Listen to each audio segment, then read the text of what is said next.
আজকে বিকালে আবার বের হয়েছিলাম কিছু টুকটাক বাজার করতে। বাসার কাঁচা বাজার ছিল না, তো দুইটা দোকান থেকে সুন্দর মতো যা যা লাগে সব বাজার করে নিলাম। মাঝখানে একটু বাকলাভা খেয়ে নিয়েছিলাম দুইটা, আর বড় তরমুজ একটা পেয়েছিলাম। বাসায় এসে সব বাজার গুছিয়ে তরমুজটা কেটে নিলাম, তরমুজটা ওকে ছিল।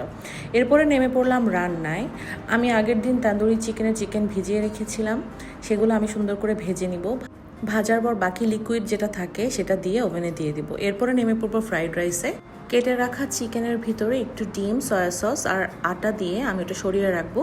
এরপরে আমি একটা প্যানের ভিতরে বাটার, কিছু পেঁয়াজ এবং রসুন সতে করে তার মধ্যে দিয়ে দিব ডিমটা হালকা স্ক্রাম্বল করে নিব। তার মধ্যে দিয়ে দিব গাজরটা সতে করে নিব। এরপরে দিয়ে দিব রাইসটা অনেক সময় নিয়ে একটু গরম করে নিতে হবে। গরম হওয়া রাইসের ভিতরে আমি দিয়ে দিব মরিচ।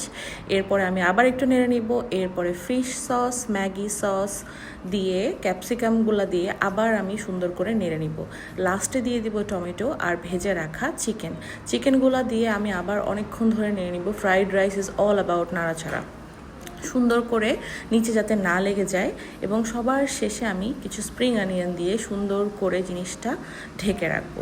এই হয়ে গেল আজকে আমার রাতের dinner, fried rice with chicken and also with chicken tandoori. দুইটাই খুবই মজা হয়েছিল। আমি আসলে রান্না করতে খুব পছন্দ করি, এই জন্য প্রত্যেক দিনই ভাবি স্পেশাল কিছু হলে দিনটা ভালো যায়। See you next time.